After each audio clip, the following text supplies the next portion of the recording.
नमस्कार दोस्तों। आज बहुत से लोग भगवान से ये सवाल करते हैं कि मैं रोज़ पूजा पाठ करता हूँ, फिर भी मेरी प्रार्थना पूरी क्यों नहीं होती। कभी लगता है जैसे भगवान चुप है, जैसे हमारी पुकार उन तक पहुँच ही नहीं रही। लेकिन सच ये है कि भगवान कभी चुप नहीं होते, वो बस सही समय पर उत्तर देते हैं। आज हम यही समझने की कोशिश करेंगे कि भगवान देर क्यों करते हैं और उस देर में हमारे लिए क्या छुपा है। भगवान कभी किसी की प्रार्थना अनसुनी नहीं करते, पर हर प्रार्थना उस समय पूरी हो जाए ये ज़रूरी नहीं। इंसान समय देखता है, भगवान परिणाम देखते हैं। हम घड़ी देखते हैं, भगवान हमारे कर्म, हमारी क्षमता और हमारी तैयारी देखते हैं। जैसे बीज बोने के तुरंत बाद फल नहीं मिल जाता, वैसे ही प्रार्थना के बाद फल नहीं मिलता। अगर बीज आज बोया है और कल ही फल मिल जाए तो पौधा मर जाता है। भगवान देर इसीलिए करते हैं क्योंकि अगर आज ही फल दे देंगे तो शायद हम संभल नहीं पाएंगे। देर सज़ा नहीं होती, देर तैयारी होती है। इस देरी का दूसरा कारण हमारे पुराने कर्मों का हिसाब भी हो सकता है। गीता कहती है, जो बोया है वही काटना पड़ता है। हम इस जन्म में जो भुगत रहे हैं वह कई बार पिछले कर्मों का फल होता है। भगवान उस फल को मिटाते नहीं, हल्का कर देते हैं।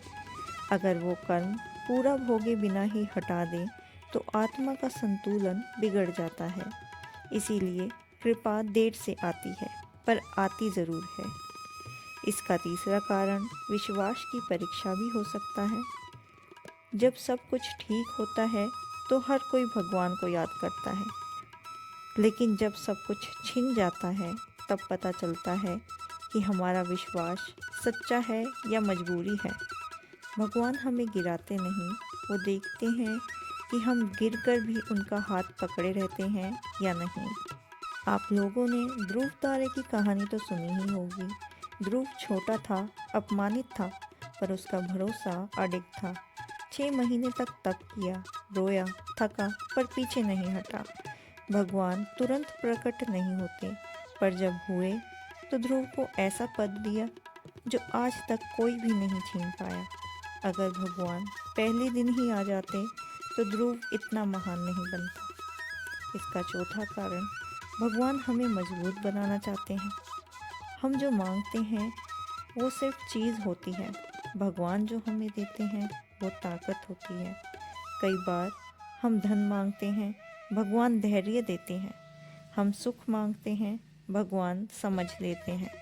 क्योंकि अगर अंदर से मजबूती नहीं हुई तो बाहर का सुख भी बोझ बन जाता है। कर्म करो पर फल की चिंता मत करो, क्योंकि भगवान कब और कैसे मिलेंगे ये भगवान ही तय करते हैं। और भगवान कभी भी अपने भक्तों के लिए गलत फैसला नहीं लेते। अगर आज प्रार्थना पूरी नहीं हुई तो इसका मतलब यह नहीं है कि भगवान नाराज़ है। इसका मतलब है कि वो आपको देख रहे हैं, समझ रहे हैं और सही समय का इंतज़ार कर रहे हैं। हे प्रभु, अगर आप देर कर रहे हैं तो हमें सब्र दीजिए। अगर आप हमें परख रहे हैं तो हमें टूटने मत दीजिए। और जब आपकी कृपा आए तो हमें इतना योग्य बना दीजिए कि हम उसे संभाल सकें। अगर आपको आपकी ज़िंदगी में उत्तर नहीं मिल रहा है तो निराश मत होना। भगवान की कृपा घड़ी देखकर नहीं आती, वो दिल देखकर आती है। जिस दिन आपको लगने लगे कि अब कुछ नहीं बचा, अक्सर उसी दिन भगवान सबसे करीब होते हैं। बस विश्वास बनाए रखिए, कर्म करते रहिए और ये मान लीजिए कि भगवान कभी भी अपने भक्तों को खाली नहीं लौटाते हैं। अगर आपको यह ज्ञान पसंद आया हो तो वीडियो को लाइक करें, शेयर करें और हमारे चैनल को सब्सक्राइब करना ना भूलें।